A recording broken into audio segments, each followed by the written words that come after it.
Good evening. Welcome to the Wyndham Raymond School District Board of Directors meeting. It is Wednesday, December 17th, 2025 at 6:30 p.m. We're in the Jordan Small Middle School gym. May I have a roll call, please? Sue Accardi. Here. Jessica Bridges. Here. Jody Carroll. Here. Marge Gavoni. Here. Matthew Irving. Here. Joe Kellner. Grace Levitt. Here. Christina Small. Here. Ginny Woodman. Here. Maggie Soul. Here. Please rise for the Pledge of Allegiance. I pledge allegiance to the flag of the United States of America and to the republic for which it stands, one nation, under God, indivisible, with liberty and justice for all.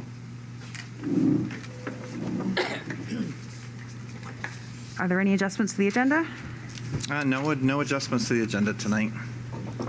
All right, item 5 is public input, but everybody here is presenting, so we're going to move on to superintendent's report. A couple things to share with the board tonight, and one thing I've learned over my time in working with schools is that schools run through cycles, and that there are times of the year that are much busier than others, and this week that leads up to a vacation always seems to be a super busy time. But a couple of things I want to share tonight. First of all, I had the chance this morning to attend Manchester 5th Grade's Market Day and at Danielle and Crystal's school. Just had an amazing time with the kids, a bunch of fun. It was a good chance to learn about some creative projects that they had done through items that had been donated through Ruth's Recyclables. And kids set up their stores, had a chance to sell, did their marketing pitches to me. Just had a great time. It was actually nice to spend an hour connecting with kids and listening to all the fun that they had and making the different projects that they did. Tonight we have an opportunity to hear about the audit. Ron's here and is going to be sharing some information on that. But before Ron comes up here in a little bit, I just want to say a big thank you to Stacy Webster, Wendy Loring, Kelly Simpson, Chris Hebert, Lori Fabrizio-Bowen, and for the work that they have done to help Ron's team as they come into the office to make sure that all of our records are in place and that they have everything that they need for their audit. Those individuals do quite a bit to keep this district going and to keep us financially stable, and they deserve to be recognized for the work that they've done. I think our students are very, very aware, and our adults are very aware that Friday is going to be a break for students and staff, and district office will be open beginning of the week, so if the public has any business that they need to transact with us, we will be there. But then we'll be closing down for Christmas Eve and for Christmas and reopening again on Friday, so going to be some time off for our office staff.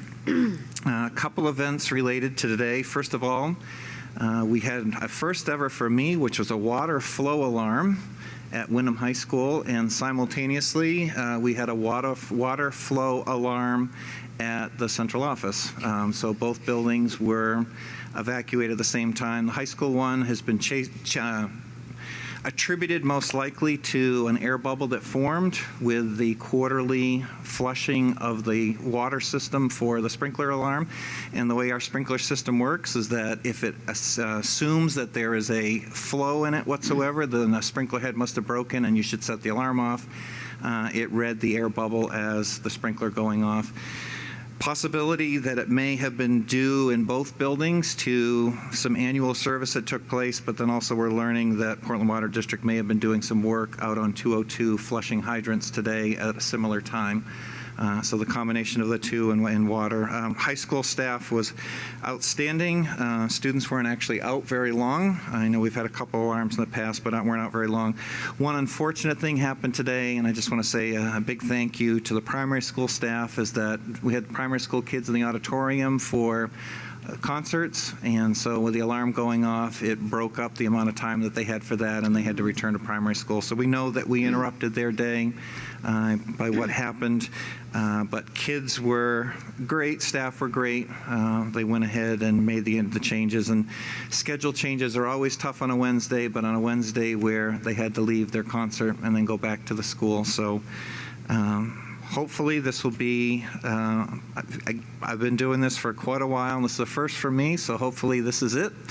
But we had Dean and Allen, who services our sprinkler systems on site, as well as our alarm company, problem solving, and we're testing the switches to make sure that we didn't have one that had aged out. A couple other things I want to share, and more so, I think, for our high school community at the moment. Wyndham High School administration have been working with a student matter. Anytime that we have a threat or anything that resembles a threat, we take it very, very seriously, and we follow the steps, and we also work with the Wyndham Police Department to make sure that we're following everything that we need to do. Work was done yesterday to investigate, and students that possibly may have been involved or somehow named and involved, and all those families were met with yesterday. In addition, Wyndham Police have done further investigation. They've deemed Wyndham High School to be safe, the students there to be safe, the staff to be safe, and they've been doing work to ensure that that continues to be the case.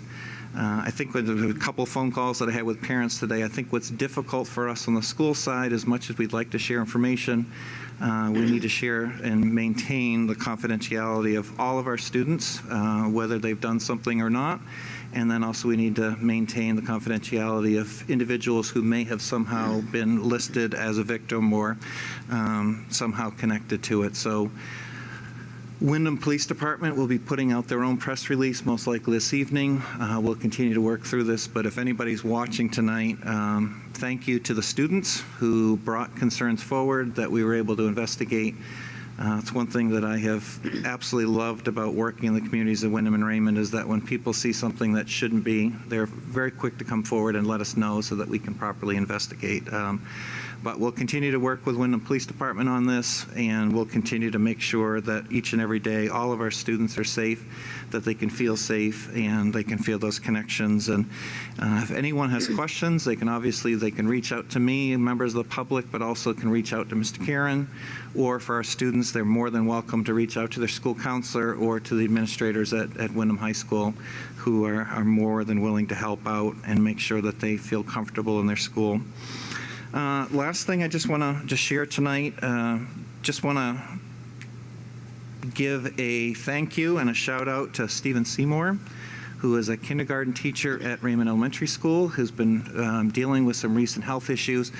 Long-time employee, outstanding teacher, just someone who absolutely loves his students and connects with his students in his classroom, cares so deeply for the community of Raymond and the students that he serves. And I know he's working through some health issues right now, and I just want to wish him the absolute best of luck as he works through those things. And we hope that we have the opportunity to welcome back to the school soon. But again, going into the hallways on the holidays, it's a tough time to be working through these things. So that's what I have to share for tonight. Okay, next item, board roundtable. Does anybody want to start? Grace? Yeah, just a couple of things to make people aware of some events at the high school. On Saturday, Mr. Ziegler hosted a lot of schools from across the state at a day-long quiz bowl tournament. It was very impressive. I think Maggie helped with scheduling all of that, I heard, so thank you for that, because I don't know how you even begin to schedule all of that. It was pretty amazing. Also was amazed at how the students were able to answer some questions that I couldn't even pronounce the questions, so it really was quite something to get to see some of that. And then also I was able to see part of the senior personal finance class activity, the financial fitness fair, which was also something fantastic to see, really well put together by credit unions and the teachers there, Ms. Chilton and Mr. Lambeck. Just a great activity, really important.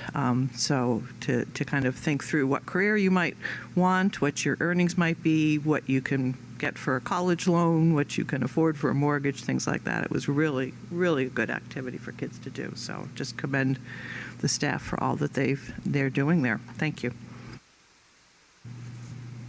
Did you have anything? I can share some things.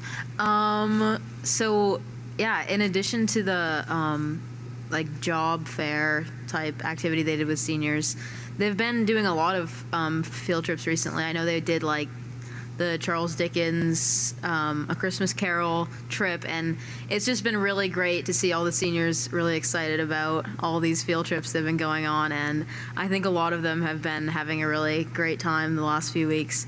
And also student council just did a big project working with some of the ELO students. And they did a big project on student leadership, and they had students go around to all the classrooms and just talk about issues in our community and in our school that we were trying to resolve. And that was just really great to see, seeing some of the students who don't usually like speak up, having an opportunity to share their opinions. And it was really great because it was student led. And yeah, it was really awesome. That's it. Anyone else? Ginny? Just that I think we should mention the AmFam concert. What a production. Wow. I thought it was very bittersweet that it will be the last one because Mr. Nick won't be there. There may be other concerts like that, and they'll be wonderful. My husband and I like to go to a lot of concerts and a lot of shows, and this is comparable to many, or better than many professional shows that I've been to.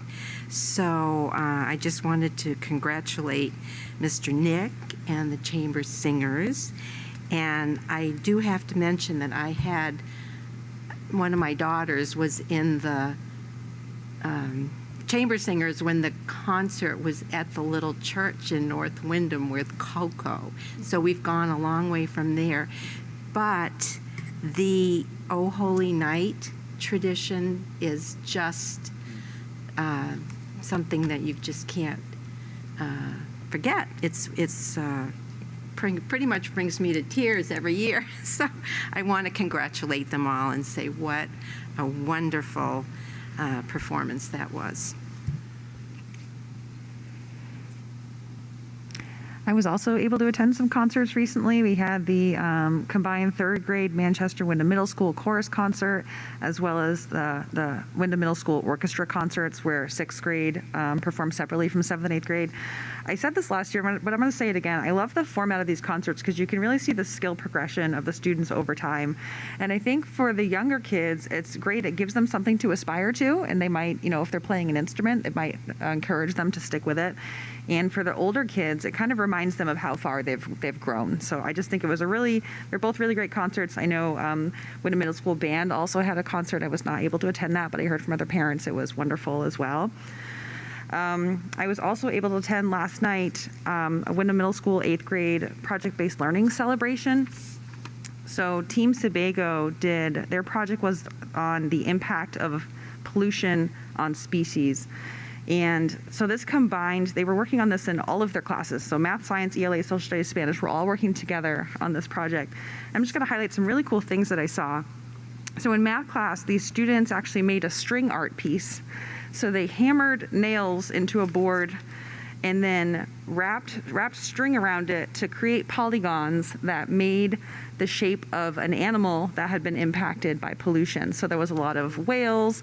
There was a really impressive sea turtle where one of the students had made beautiful hexagons on the shell with one piece of string, just going around the nails. It was really impressive.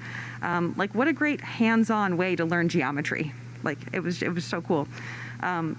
In science, they were doing research projects, and if you've been around the district to some of these presentations, a lot of times kids choose to make a slide deck. They'll have their laptop open.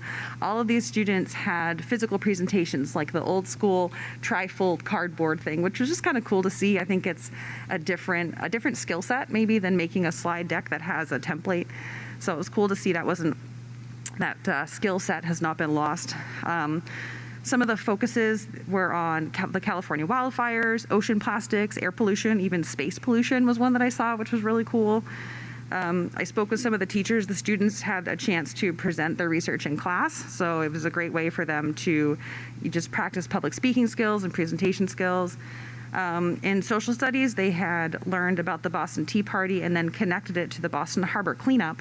And then they each made an infographic, like a then versus now of the Boston Harbor. So there was just a lot of really cool stuff. Other teams are going to hold their project-based learning celebrations throughout the year.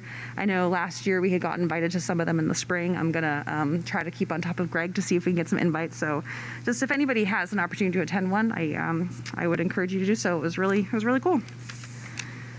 Anything else before we move on? All right, let's go to committee reports. Finance. Joe Kellner is our chair, and he's not able to make it tonight, and he asked me to read this. So I would ask anybody if they have any questions on this to please contact Joe, because this is his words, not mine. Excuse me. The Finance Committee met on Tuesday, December 9th. This was a very productive meeting. I encourage members of the public and the board to review our minutes, which are posted on the RSU 14 website under board and then committees. A few items he wanted to share with the board. First, the committee reviewed the management letters from our auditors. Overall, this was a clean audit with an unmodified opinion, which is exactly what we want. It reflects what we already knew, that RSU 14 leadership stewards taxpayer and federal dollars in a responsible and compliant manner. There is one management recommendation you will hear about this evening regarding timeliness of deposits. This is predominantly related to monies received by classrooms for field trips or other classroom-centric activities. Leadership has reinforced policies and procedures. These audit results are overall very good, and Superintendent Howell and Finance Director Stacy Webster are to be particularly commended for managing very complex financial requirements with a very lean business office. You already thanked Stacy, so I won't thank her again. We received an update on middle school spending. We continue to be impressed that the construction is running right on schedule and under budget. We have also outperformed projections on interest earnings from bond proceeds. 75% of these proceeds will go back to the state for the revolving renovation fund, of which RSU 14 is a beneficiary, and 25% will stay with the district to be put toward the project. A reminder for the board and public that through this stage of the construction, everything other than $330,000 has been funded through the state construction fund. Next, the committee received its regular report on spending and revenues year to date. There were no concerns, and we continue to be on target. Then, substantial time was spent discussing the fiscal year 2027 budget, which begins on July 1st, 2026. The Finance Committee is proposing a more active role in the budget process, with the goal of enhancing discussion and efficiency while helping educate the public about the budget process. Our proposal is that the Finance Committee will meet with the A-Team members during the first several weeks of March to have a line-by-line discussion on each budget. The committee will catalog common findings and Q&A to share with the board. This will allow more of a dialogue with leaders about their budgets and also allow focus during the broader board meeting on the most impactful components of the budget. A reminder that all Finance Committee meetings are open to the public.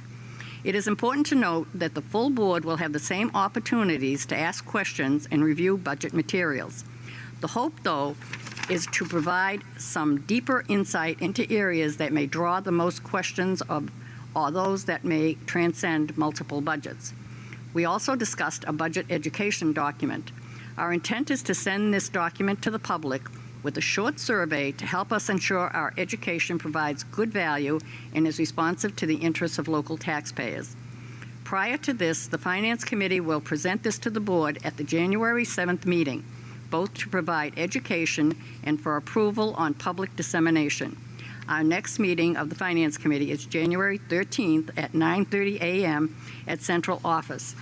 And I want to add my own comment to this, the fact that since Joe has become chair, I want to say, and I've been on the Finance Committee for a while, I am glad that he is taking the leadership role to the extent that he has, and also his intent, which is great, to make sure that the public is more informed before we get to the budget, that information goes out.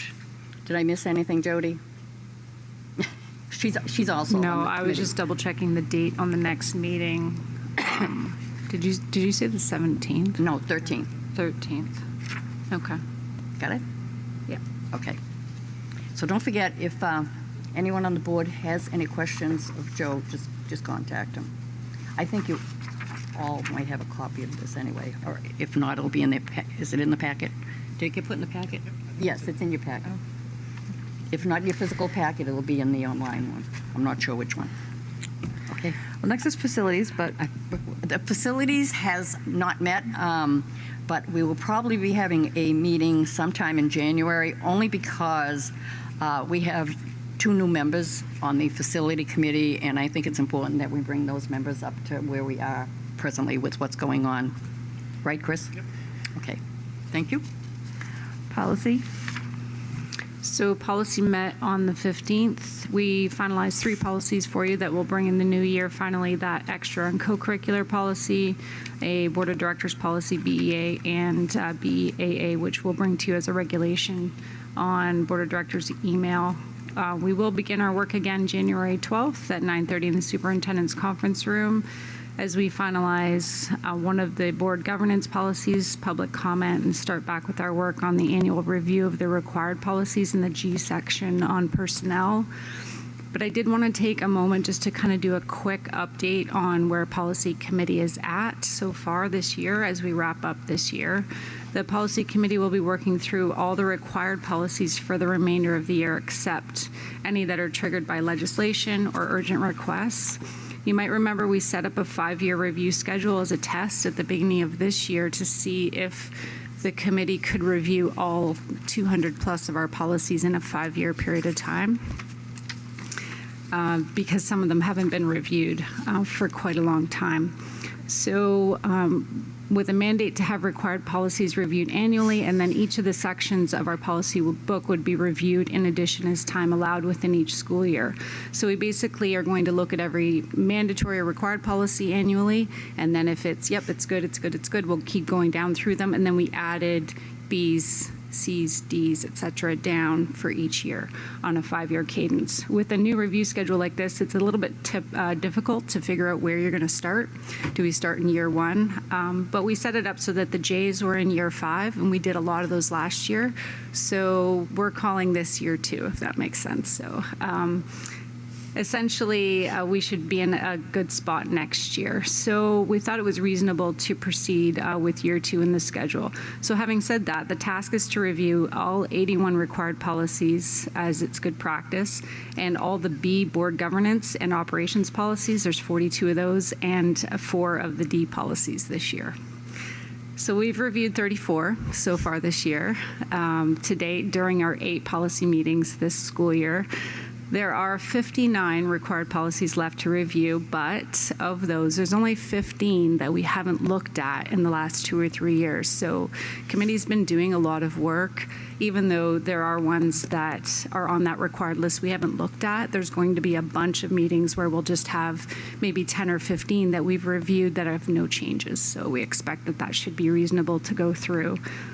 So in other words, we're up to date on the required ones. We've been doing a good job there, but there are a bunch that need to be looked at, probably around 15 in the required pocket. So we have 11 more policy meetings this year, and at this pace, we'll be able to reasonably finish the required policies and the B policies for board governance with 34 left to review. So that's where we're at. Just want to say I was grateful for Chris and Christine's input. Obviously, that's a lot of time that's allocated to those meetings, terrific partnership, and a lot of institutional knowledge, which helps policy go really quickly and helps the committee to make recommendations in terms of how something might be implemented so that we're not implementing policies that can't be enforced. And I am optimistic that we'll meet our goals this year. So I just want to say thank you to the committee as well. It's a lot of time and prep work on that committee. The last year we met every week, and the year before that we're doing every other week. I don't expect that we would want to change that, but that's where we're at going into next year. Curriculum. We have not met. All right, item 9, report of the secretary. May I have a motion, please? I move to approve the minutes of the December 3rd, 2025 meeting. Second. Board discussion? All those in favor? Motion carries. Item 10, auditor's report. Welcome.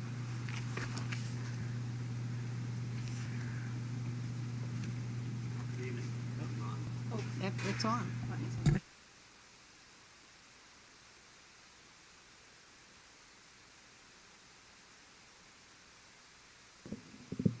Can you hear me now? Just bear with me.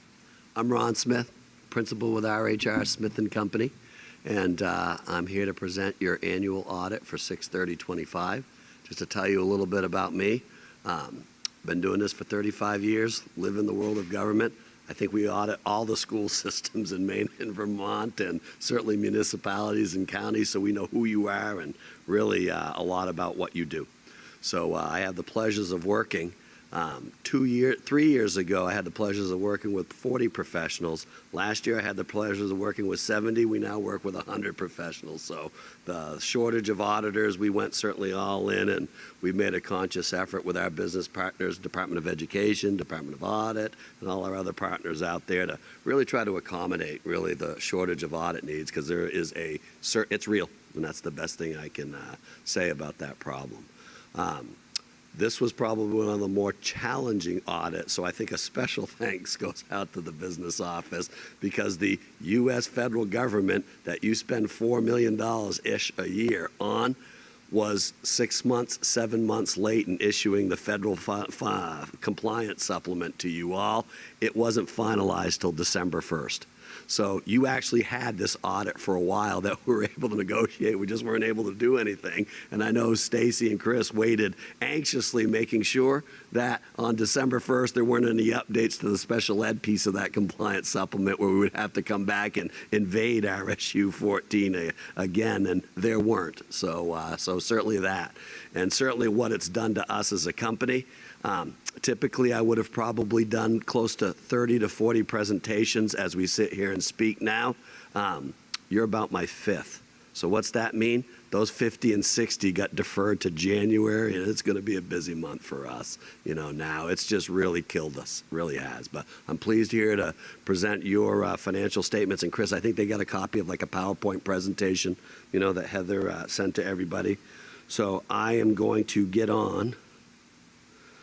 The first really slide after the table of contents, which is your role, really. And the other thing that's made this challenging is our standards have changed. How we audit today isn't how we're going to audit after December 15th ever again, because of quality management standards that have changed. Been one of the largest professional changes that we've seen, for about 15, 16 years. So I'm sure Stacy will get a little upset at us about all the questions and walkthroughs, as we refer to them as, next year. But the whole process has changed. Auditing's never going to be the same. It's regulated differently, and it's serviced differently by us.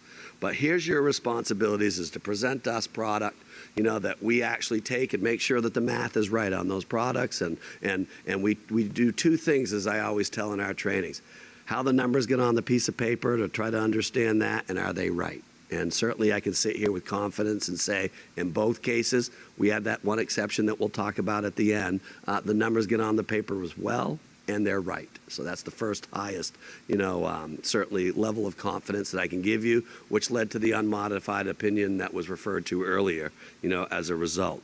But your job is to give us, that information, as it says in that slide, so that we can take it and make sure it's right and understand how the numbers get on a piece of paper. You got a lot going on at RSU 13 with your construction project. So even through all those things considered, well done. So I'll start with that, with how you've delivered us that information. The next one is really kind of our standards. We've got about 5 or 6 of them, that apply to you all and every other audit in the world of government. And those are all of them, that really force us to understand how the numbers get on a piece of paper and document it, and whether or not they're right. And that certainly is our responsibilities to do that. And we certainly have a very rigid process on how to do that. And we thank, again, the business office for putting up with us during this process as we move through to this and present with confidence this product that you all have.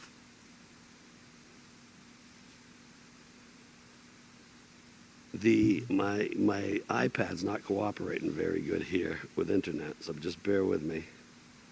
So the next slide is a copy of our audit opinion, where we express an unmodified opinion. If we found fraud, if we found defalcation, defalcation is the dirty word for fraud in our profession, if we found the math wasn't right, to the point where we had disagreements with management, we'd have to note it in this report. There were none noted, I'm pleased to say. And then you've got the balance sheet comparison, from 1 year to the next. You're going to see a couple of skewed numbers on here, which makes sense because for the past 2 years, you've been, for lack of a better word, short-terming to permanently this year financing your construction project. So there was a huge, large influx of cash. But the ones that we're going to talk about here going on is really kind of your balance forward, your carry forward, your fund balance, your equity in the business world that it's referred to as. And that's been pretty constant for the past 3 years for sure. So it actually grew by about $600,000 from 2024 to 2025, largely in part to your revenue estimates coming in more than what you projected. And as you've done for the past 2 or 3 years, your expenses coming in under budget. So I believe it was $1 million that you used for this budget for 25 that you thought you were going to need to dip into your back pocket. You didn't need it all. You only needed $400,000. You actually didn't need it at all because of special education savings and regular instruction savings. So the good news is you were able to return that money, to reappropriate it, and I understand that you've made some conscious decisions for this next fiscal budget to move $3 million-ish into Raymond for capital projects, is what I think you're going to be discussing going forward. So all prudent. You are a very healthy financial school system, and that slide will certainly reflect that. And then the fund balance analysis, I just went through it because it's part of your balance sheet. As the next slide, it's that little pie chart there with the purple for the unassigned and the committed. And typically every year that you guys have used money to stabilize your rate, your assessment, to the municipalities within the school system. And use money to transfer over into capital projects. And that's certainly the one area that I have said for the past few years here, and I'll continue to say, you can never have enough money when you're running the school system of your size in capital. It is not hard to spend that money, especially when the phone rings, certainly, and an expensive price tag is attached to that. You guys have put yourself in a great position. So, and then there's the 3-year comparison that you can see. And certainly you can see kind of the level of that general fund balance. Your capital projects went up significantly because of the construction project, but you can see that fund balance analysis in the 3-year comparison that you have. And then what we always like to do is show you, really kind of like where you're at and some of the good things for your school system. You'll clearly see a revenue budget. You actually, I believe the math in totality was $900,000. So what you expected, and those are the major categories there, you received more than what you actually estimated when you put your budget together for FY25. Hence, that's one of the big reasons and contributors why you didn't use that $1 million so you can reappropriate it to a next fiscal budget. And then, of course, the revenue comparison, that you really see. Hold on. That you see there, the revenue comparison, within that budget, you'll see, the actual pie chart that represents, the various fiscal years and the growth of this school system. So,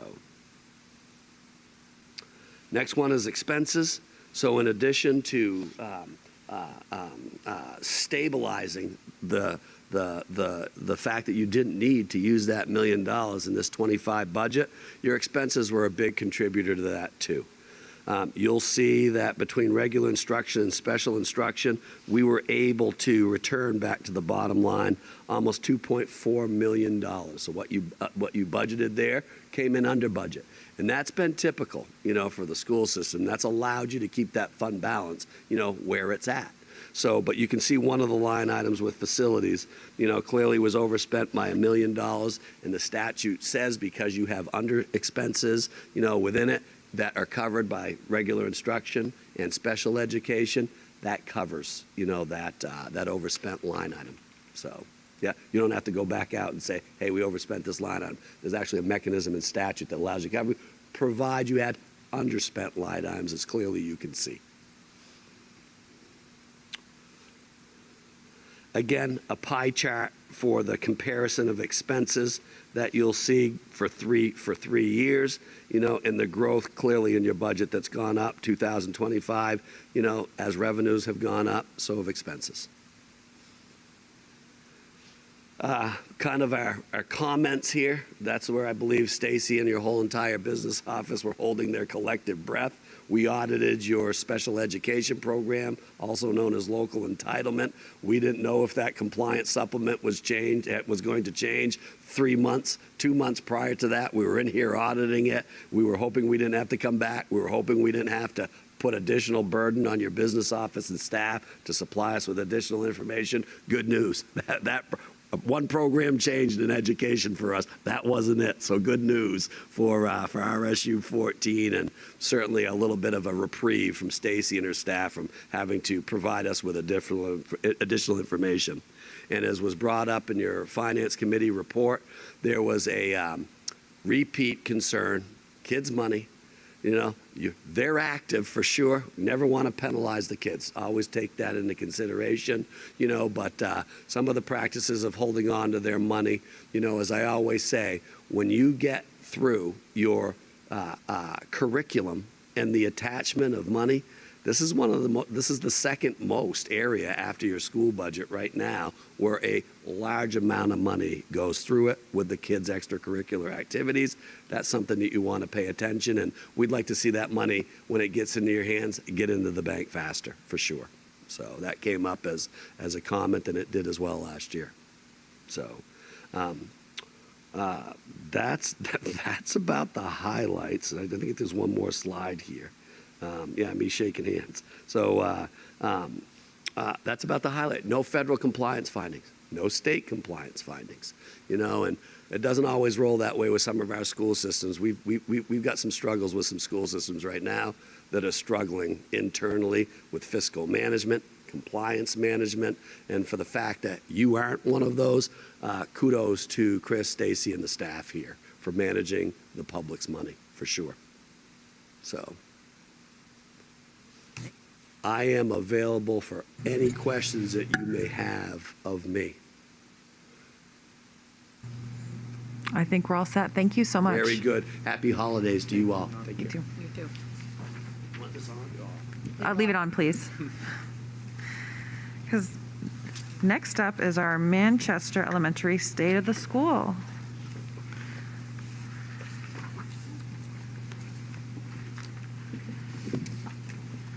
Thank you. Christine's helping with the slides. I'll let her get set up. Hopefully you got a copy of them beforehand. So I really do appreciate the opportunity to talk about what's happening at Manchester School. I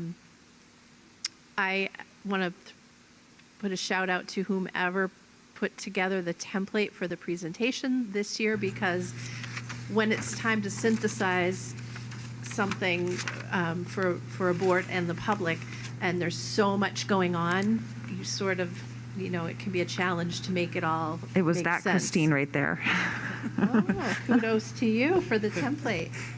Yeah, because it really did help to, it forced that focus, and it really parallels, I think, the challenge and the opportunity we have every year when we start a new school year to make sure that we are presenting our school goals to the staff, to the students, and to you all in a way that feels that it's continuing from the year before and the year before that. So there's like a flow through, and so that the teachers and the other professionals we have with us don't feel like, oh, now we're doing this and now we're doing that. So we really, we work to make things connected, and I think hopefully this presentation will do that for you. So this year every year we work to make sure that our school goals are paralleling the district goals, which flow from the strategic plan. And so, but we reframe them in a way that we hope really connects for the staff and the kids. So what we did this year was we thought about our goals under through the lens of engagement, both staff engagement and learner engagement. and connected the district goals to those two overarching themes. So one of our program goals is improved instruction will increase learner proficiency, specifically in math and literacy. And really all other subjects are connected to math and literacy as well. To do that, some of the program highlights that I wanted to mention is that we are trying to be, and I think we are doing a good job, being really focused on our professional development plan and drawing feedback from the teachers before we plan our sessions, saying these are our goals, this is our student data, this is what we've done before, what are the next steps, what do you need? And we do that in a variety of ways. Sometimes it's a Google form, a little survey. Sometimes it is a process where the professional learning communities, the little PLCs, get together and they put sticky notes, and affinity dots, and they tell us these are because there's a lot of things that we need to do, but what are the priorities? So then we plan based on that. That's helping us to, combining what the teachers need and what the student data shows us, is helping us to have really smarter PLCs. You've probably, if you've been here, have heard us talk about SMART goals. I'd like to think that every year our PLCs are getting smarter in how they implement those goals. For example, this week we worked with our PLC leadership team on Monday to use a protocol to go through what's the process that every little PLC team is going to do to reflect on their latest cycle of SMART goals. And different teams, a lot of them were math this time, because that's one of our priorities, but there are also language arts goals.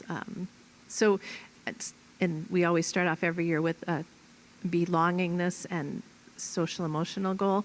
So I just think we're getting smarter with using protocols and data to get feedback from staff to prioritize we have ample time in a way because we do use our Wednesdays and our staff meetings really well, but at the same time, it's really never enough time. We hear that too. We have expanded teaming. If you probably heard last year that a lot of the 5th grade teachers have departmentalized so that they teach math and science, and their partner teaches language arts and humanities. This year, and that's not through the whole 5th grade, but it is 6 out of 8 5th grades this year. And this year, it is expanded into 4th grade for the first time. So we have two-person 4th grade teams that are departmentalizing, which really supports our ability to dig into the deeper instruction and differentiation. If you have fewer subjects to prep and plan for and get to be an expert on, you can do a better job of that. But we also want to make sure it's developmentally appropriate, and we don't want to have 9-year-olds having like 4 teachers. So but I think we're striking a nice balance there. Moving to our second big goal, under student engagement, we are really working through the lens of belongingness. And we've, right from the beginning of the year, focused with surveys of students through their school counselor, saying like, do you feel you do belong? Do you feel someone knows you here?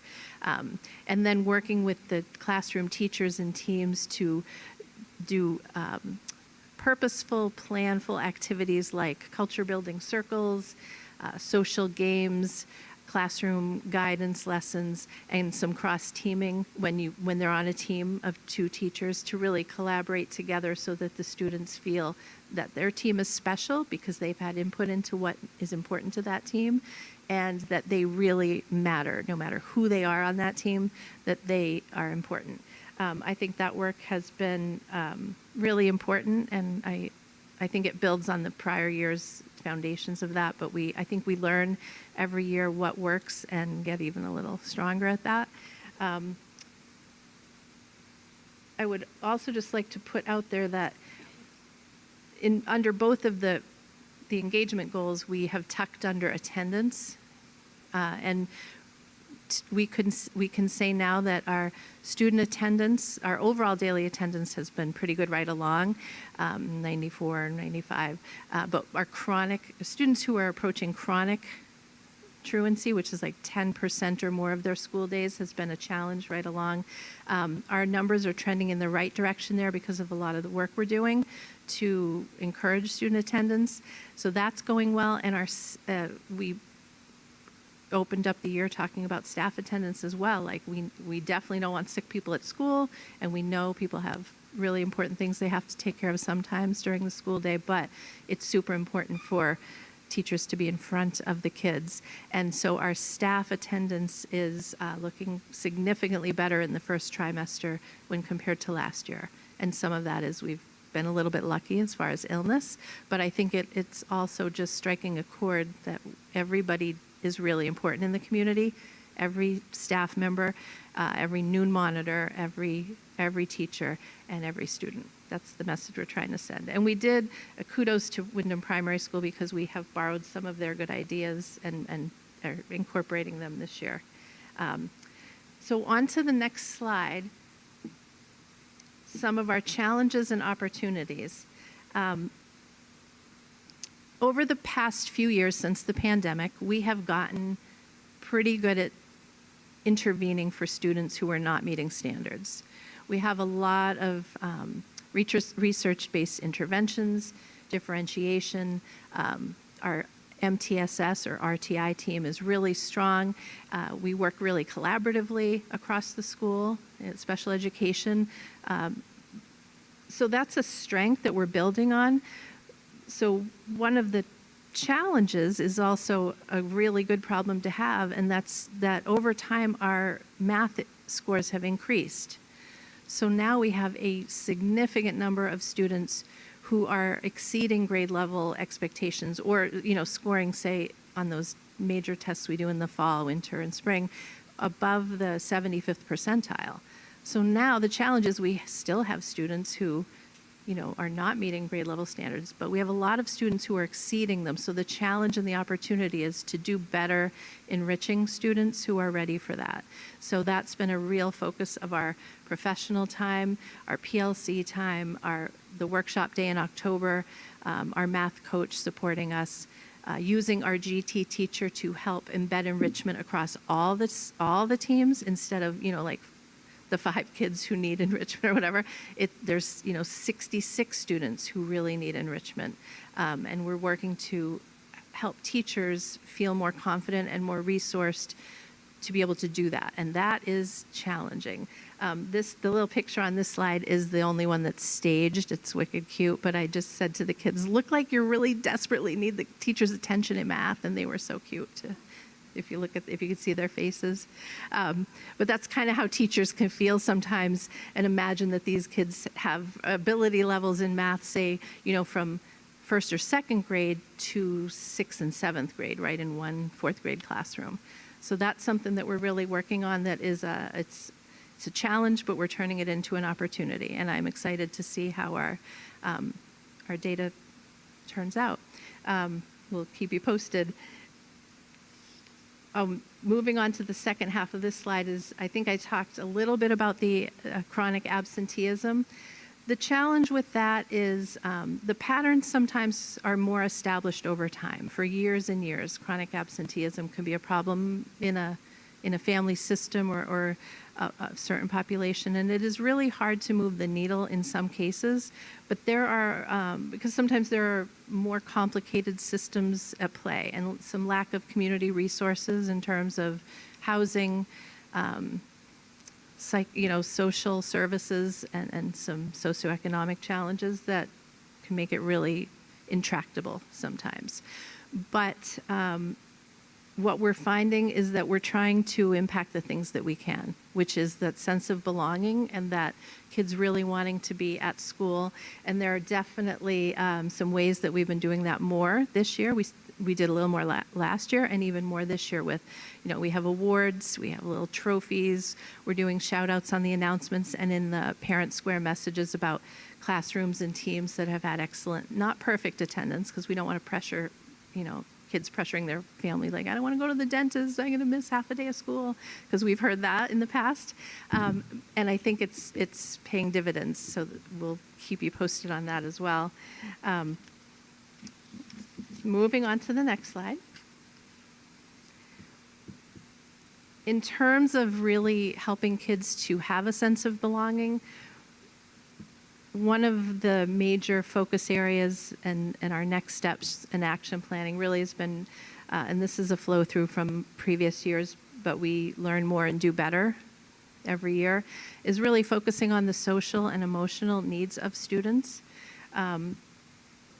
We're working with kids to strengthen their ability to have peer connections, planful social time and activities within their classroom.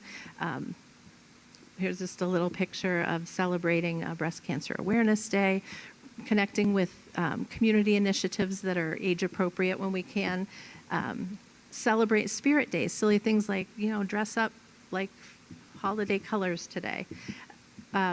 Kids really like that, and some of the additional things we've done for certain students need more specific interventions. But before we get to that, what we know and practice every year, and this year and last year we're working with a consultant who's an expert in school psychology, Dr. Bickford, and she's reinforcing for us the real importance of establishing routines, practicing expectations, and making sure that it's a calm, safe environment for everybody. And so we really appreciate that work. And then specifically, she's working with our RISE program, which is some students who need additional, more intensive supports, and helping us do even better by those students. And was very, very, I don't know, it made us proud, I would say. Crystal and I, over the past 3 weeks, have been meeting with just little student advisory groups. It's not an established, like, these 2 kids always come from this classroom. These were ad hoc groups, volunteers of kids through there. We'd say, can you come talk to us about the school and what you think? And they did. I think we only have one more class to do because we had to something came up, but they're strongly telling us what matters to them and what is, we'll pull out the themes and we will present them to the whole staff. But just to give you a little bit of a heads up on that, they're telling us it really matters when the school feels calm. They don't like it when things feel chaotic or loud. Like, for example, bus dismissal was a specific area so we're trying to be out in the hallway just to slow the kids down, but they're really specific. They like it calm. They like it calm in their classroom. They like to have fun with their friends and do engaging projects, but they don't like when they're interrupted, when it feels chaotic. It's almost like what a teacher would say. So the kids are very wise, and so I think we're being mindful about activating student voice and taking feedback from the students. They strongly told us that the little things that we do, like smiling, like putting little messages on the wall, like affirmations, knowing their names, being in the hallways, being nice. How many times they said, teachers are nice here. That's how they knew that they belonged and that they were welcomed. It was really, it made us feel like all the things we're doing are working for kids. So we will synthesize the summaries and present it to the staff to keep that momentum going after the break. So that was really awesome to hear. And then finally, it's just a little snapshot into hopefully what can tie this all together for you is if you think of our instructional framework and through the lens of student engagement and moving more students towards proficiency, just exploring some STEM activities, which is like science, technology, engineering, math kind of stuff. And we have some pictures of students at the bottom who built a little robot. I don't know if you can tell what that is, but they program it in their laptops. They build it with little Legos, and it'll do little movements and things. It was a collaborative effort, and they were super engaged in it. And these things are things kids won't forget doing in school. The top 2 groups are a 4th grade and a 5th grade, and what they're doing is they're engaging in math problem solving with partners where there's not a finite answer or an algorithm that's going to really get you there, but you have to be hands-on, using equipment and materials, using each other and bouncing ideas off each other. And I think that some of these just highlight our priorities, that when we're all when it's all clicking and things are going really well, that learning that supports our goals, it is challenging, but it's differentiated because there's different levels of challenge for everybody. It's engaging for the teachers and for the kids. It is social. It can be really creative, and when done well, it promotes really deep learning. And that's when we shine. And I'm really proud of all the stuff that's going on that's really going really well. Thank you. Questions for Danielle? I just want to make a couple of comments. You had mentioned the expanded teaming. My child had recently gone through Manchester, and I think the transition from having one 4th grade teacher to 2 5th grade teachers and now 3 6th grade teachers was just beautiful. I think that worked out really well for her. I realized we only have one more year of this model before we have a shift in grade levels, and I don't know what it looks like after that. But I think that can be really beneficial whenever you can make that happen. You had asked about some of the simple things that make kids happy that you're doing really well. Are you still doing positive office referrals? Yes, I didn't take a lot of time talking about PBIS, but that is the work that Dr. Bickford is working on us all with. I didn't mention that I mentioned before, but the Eagle Feathers, positive office referrals, the school store. We've expanded our school store, things that kids can buy with their Eagle Feathers, to some non-tangible things that are more social. Lunch with a friend, doing the announcements for the whole school. So instead of just a little squish toy or whatever, and thank you to our faithful volunteers, the kids can now do things that are more building those peer relationships and their sense of belonging. So some kids in the beginning of the year really wanted to do announcements, so we didn't know if that was going to be a big seller. And it's not super popular, but for the kids who do it, they are beaming. They're so proud. So yes, we're still doing all that stuff. And can you talk a little bit more about Market Day? He mentioned it, but only some of us have been able to attend Market Day in past years. So just yeah, Market Day is one of the examples of a project-based learning unit, kind of like the one you described at the middle school, where a team of teachers will have their students work on the economic standards in 5th grade. And of course, there's math in it. Sometimes there's art in it.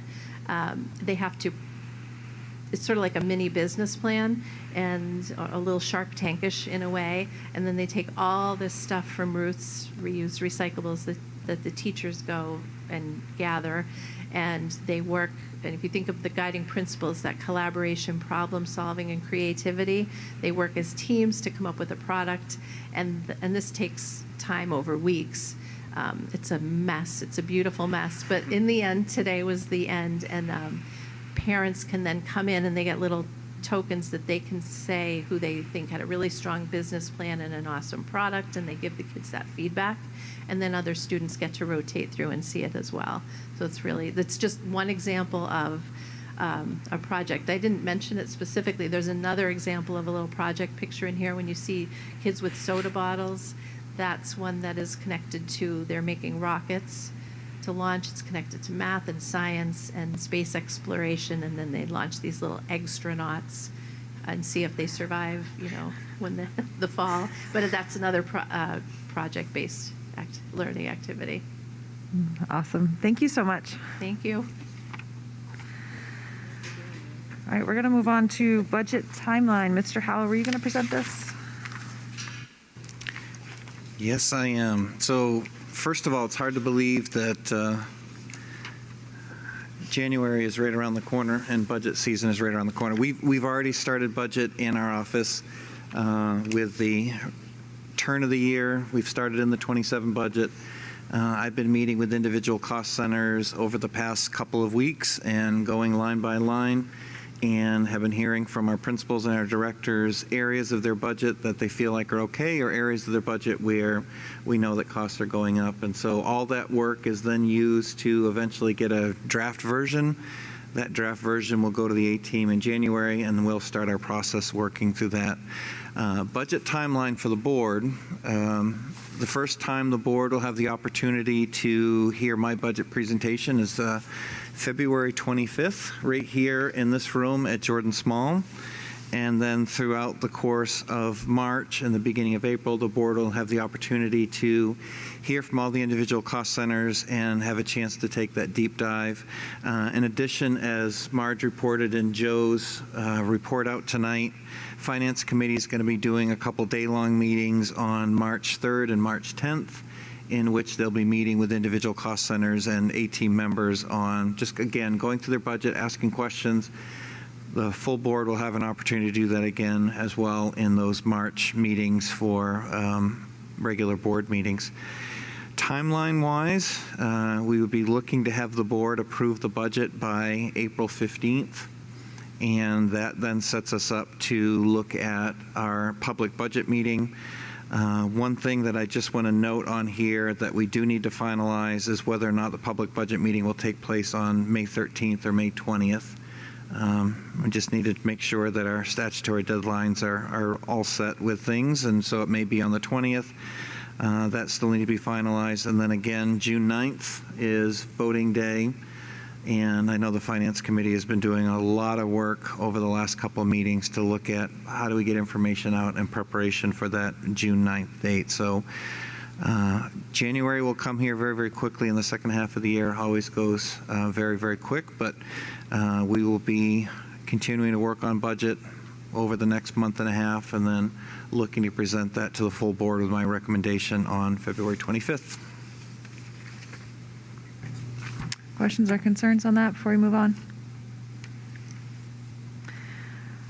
All right, next item is Wyndham High School course presentation. Welcome, Mr. Karen. Thank you for hanging in there. Hello, is this on? Yes. Sure is. All right, you can hear me. There's a bunch of courses. We are, so 2 years ago, we presented 8. 5 of those 8 are running. Last year, we presented 11.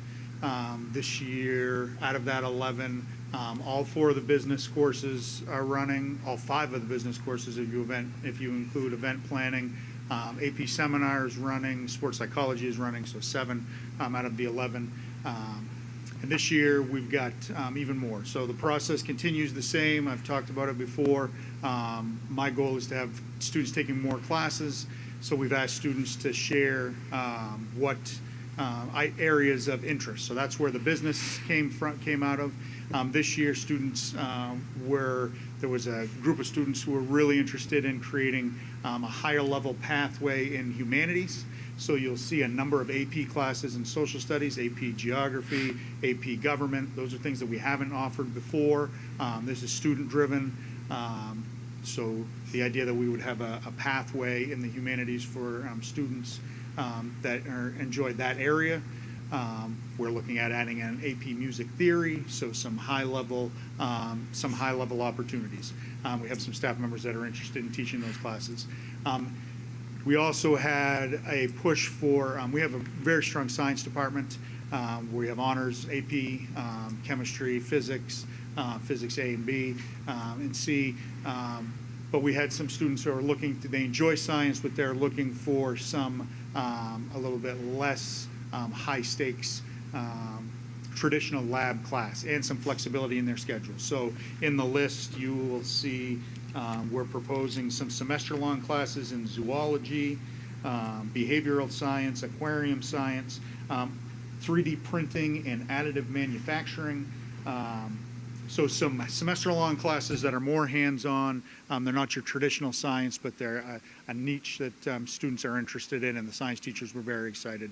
I have a science teacher who has been teaching academic and honors biology for years, and this year is teaching 3 sections of biology and also a section of the sports therapy, and loves it. I think students, it's a different thing, and so we're looking at that as a model, hopefully, to have teachers focusing on the core instruction, the graduation requirements, and then having them offer as well some additional classes. We have, along with the AP, we have some students interested in an African American Studies class. That would be a social studies elective. We continue to try to provide opportunities for students to earn their 4th math credit. So we're looking at architectural mathematics, which would look at building design as a way to address things. We're also looking at applied algebra, which would be a project-based course, so it would be kind of follow that algebra, that college algebra, review algebra, algebra 1, geometry and algebra 2 review with all as a project-based system. And then we have some science, some physical science elective, electricity, magnetism, and things along those lines. And then we're going to try to run a sports math exclamation point class to try to excite some kids about learning some math statistics. It's a lot of material there. As I've shared before, we won't be able to run all of these classes, but I'm trying to build quite a library of classes, and we make them aware, we make students aware, students sign up, and then we run our schedule based on student signups and what they choose.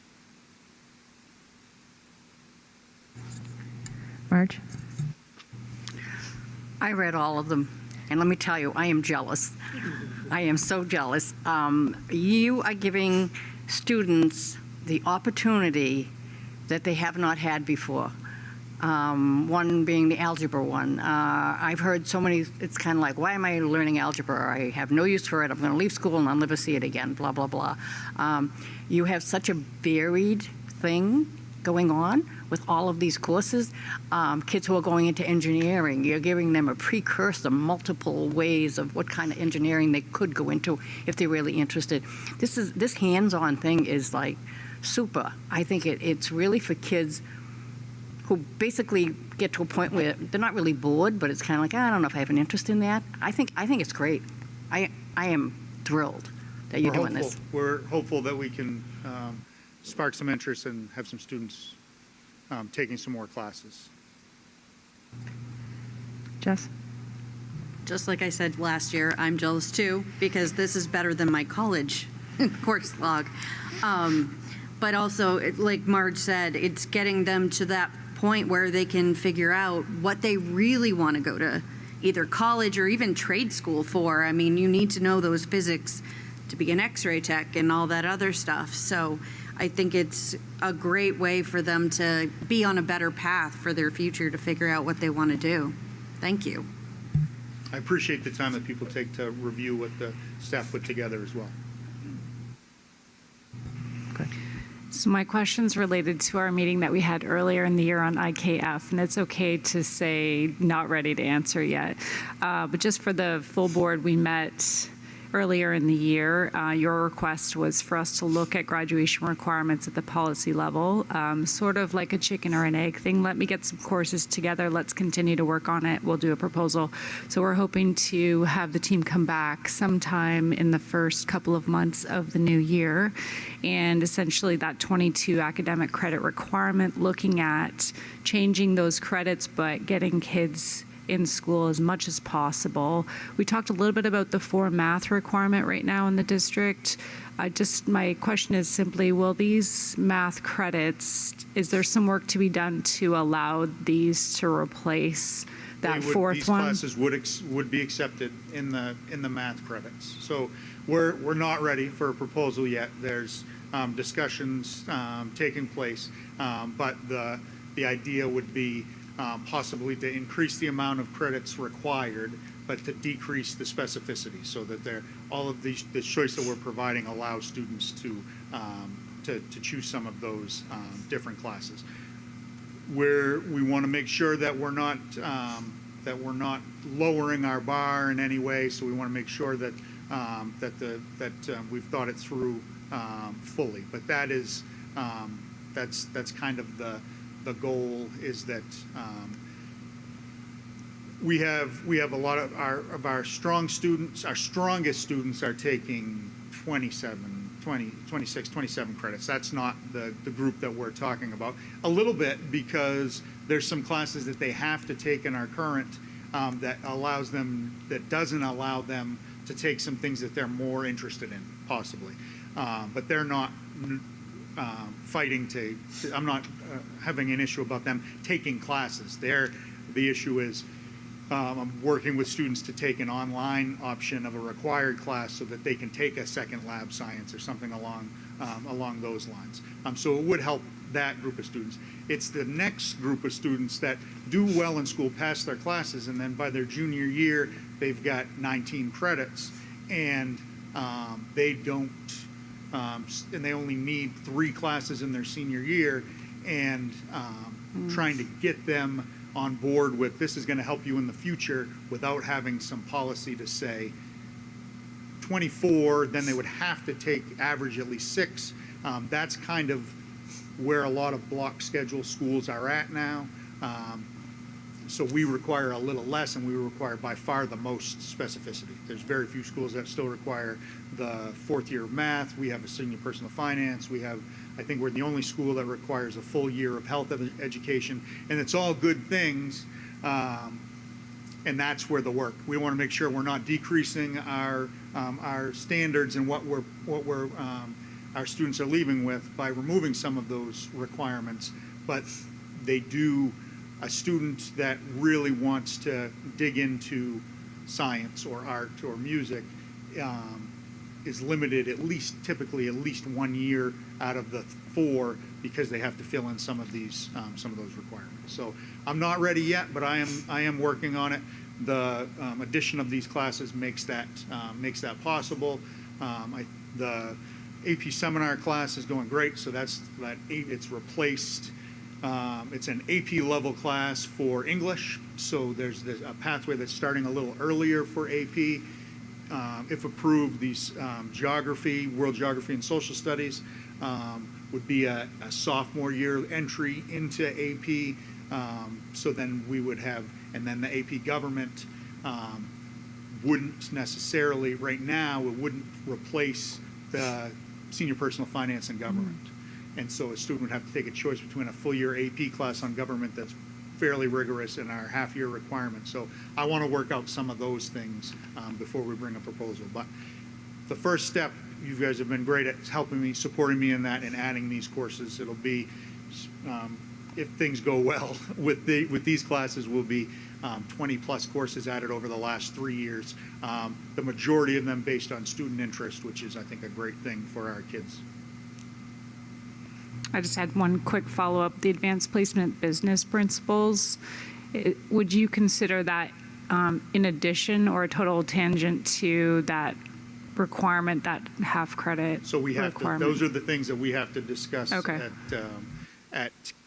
So at AP class, they provide the content. We don't have a whole lot of say in it. It's beyond our guaranteed viable curriculum that you all set. So if that senior personal finance and citizenship, if those standards aren't met within what the College Board shares, then we have some policy work to do. So I can say after review, and English teachers have reviewed, that AP composition covers the same standards that would be covered, and then some, that would be covered in English 11 class. So that will cover our requirements for that class. We haven't looked at those enough. So you've got AP Government, you've got AP Business Principles. AP Economics, which we currently offer, doesn't. So that's one of the reasons that we're looking at some of these other classes. Grace?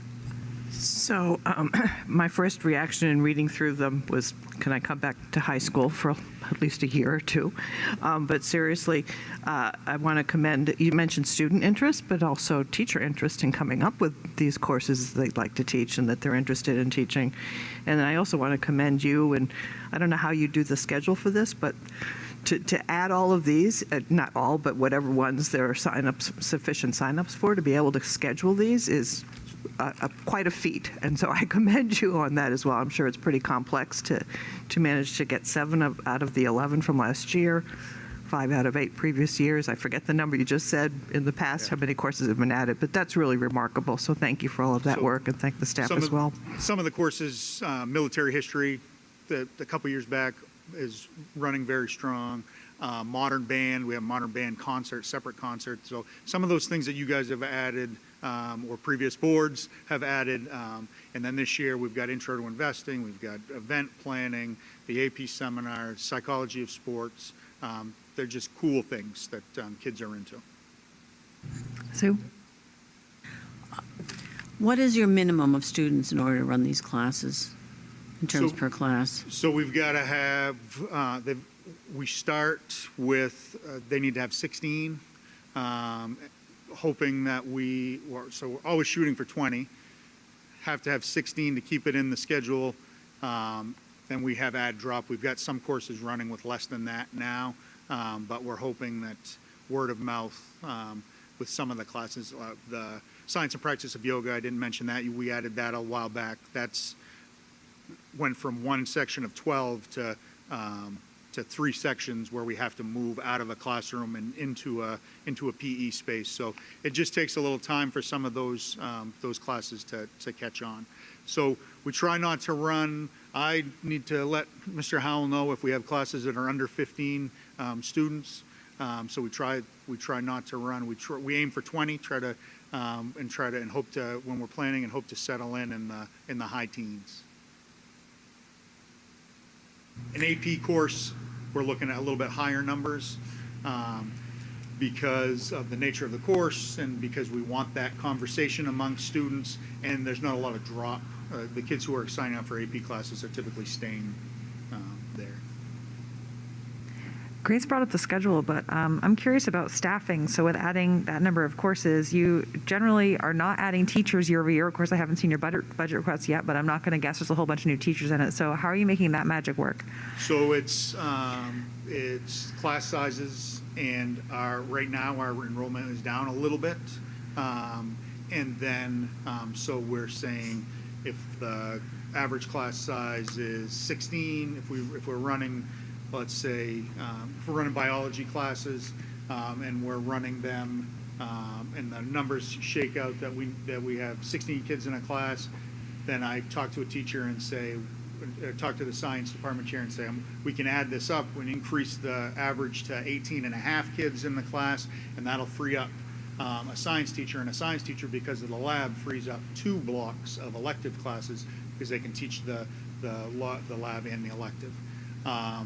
Some of the courses are replacement courses. So in English, so we can't always run Magic Monsters and the Macabre. Sometimes we run the Holocaust class, and then it rotates on a basis. So it's making it work that way. Some of the things are tight because of the 2-year health requirement, and because our PE, because we offer such really neat PE classes with like outdoor adventure and the rock climbing and those things. Those numbers have to be smaller for safety's sake, and they're required, and the 2 healths are required. So it's hard to get in. Most of our health classes are at 22 to 25 kids, so it's hard to get the new courses in there. A little bit of flexibility in science, a little bit of flexibility in math. Math, it's just trying to find what we can hook the kids in. So we had business math, and then the kids were saying business math is great, but we're doing that in senior personal finance. So we tried, well, now we're doing algebra for the trades, which was pretty successful. But now the kids that are doing trades are saying, I'm getting this and then some at the Voc Center. Is there something else? So we're hoping that maybe the applied algebra, the project-based, will be a spot. So it's really trying to find how that works and moving year to year. And it's tricky, and there's always students, especially top students, always have to make some choices within the schedule, which is tough. So we're trying to, that's the schedule, the conversation about the requirements. I want to try to allow students to take more classes in their area of passion and not be locked in by something that I think is great for the majority of our students, our requirements. But there are some students, I think, that are missing out on some cool opportunities because they have to fill requirements. Awesome. Well, great work, Mr. Karen. Thank you. Thank you very much. All right, we've arrived at item 14, which is LAU plan presentation. Welcome, Ms. Scarno. Thank you. So Well, thank you for having me this evening. So for those of you who are watching from home and new board members, as the Director of Student Services, I'm primarily responsible for special ed in 504, but I'm also responsible for our multilingual learners. And so that's why I'm here for you tonight. So in your packet, you have a proposed LAU plan, which is a multi-page document that we will need you all to review and approve. But I did put together a brief PowerPoint just because as I've taken a lot of learning, or I've taken in a lot of learning from about multilingual students and all the requirements that go with them, I was thinking, if you didn't know this, what is a LAU plan and why do we need one? So I thought, well, I would come to tonight and really talk about that. And so I think of the LAU plan as really just, it's a required document. And so before I really kind of get into that, I can't take credit for all of this work. It's been a team effort. And I think that's one of the things about this district that I love is that we have such amazing support. And ironically, I have many members of the district's multilingual team. So we have Christine Burtonay, who's been an integral part of that. But I also have Danielle, who's our representative for the elementary learners. And I have Ryan, who's the representative for the, so I don't know if that was by purpose that I got added on today, but thank you for having me. So it's really a joint effort. And while we had hoped to come last year, because this is really year 3, we started this work in the 22, 23 at the end of that school year, worked on it monthly, 23, 24, 25, we're 25, 26. I am too old. So at the end of the 23, 24, all of last year we worked on it. We finally have a final document for you all to review. And so, like Jody said, some of the things that when we start looking into when were policies updated, this is one that had not been updated since I had been here, and it's really, the one we have on file is really old and out of compliance. And so now you have top-notch DOE approved, a proposal for you to consider. And so the reason why we have to have a LAU plan is it's kind of our guide of how are we going to ensure as a district that any student who receives, sometimes they're called English learners, sometimes multilingual learners, that we're making sure that they have access to the same curriculum that all of our students have. So that's really the purpose. And so with that, it is a legal mandate, and it serves as a framework, and it's designed to be a collaborative document. So in addition to the folks who are here tonight that worked on it, we have now 4 ESOL, or English as Second Language teachers in our district.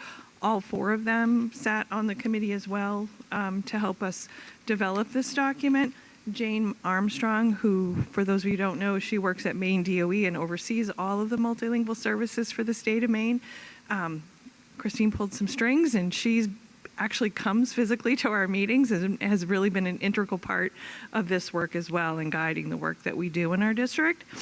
And so really thinking about why do we need it, it's really to be in compliance. And so the LAU is where the name comes from. There was a Supreme Court case from 1974. I did link it in there if anybody wants to click on the link and check it out, but that's where the name comes from. And again, it's really just intended to make sure there's equity, structure, and accountability, and gives the opportunity for the district to have continuous improvement as we're looking to support those learners. The next couple pages are really just for the public, like what's in the document. And so you can see I've linked our document in this, and then there are several different sections. So everything from the legal reason why we have to do it, supporting students getting enrolled in school, so very similar to McKinney-Vento students, which are homeless students. They might not always have the immunization records or different things as they move in, and so really guidance around what our role is in helping them get in school, if they need interpreters, all that kind of stuff. It also talks about how do we go about identifying students who need those services. What do we do if those students have disabilities? And so more, some information about how teams might work on that, how we place students, and then not only after we have identified them and giving them service, we also have to make sure that we have meaningful programs, that we have appropriately trained personnel. And then because for our multilinguals, they do the WIDA or the access each year. Once they meet and they what we call exit out, state requires that we monitor them for 2 years to make sure that they're continuing to make the progress that we would have expected. So really this is just that overall handbook, if you will, or guide that will help keep the district on track for now and in the future for helping to support those students. That's a Reader's Digest version. Questions for Lisa? All right, you did it. All right, Thank thank you. All right, we have arrived at policies. May I have a motion, please? I move to approve the second reading of FF, naming and renaming of school buildings and facilities. Second. Public comment, board discussion. All those in favor? Motion carries. Next policy, please.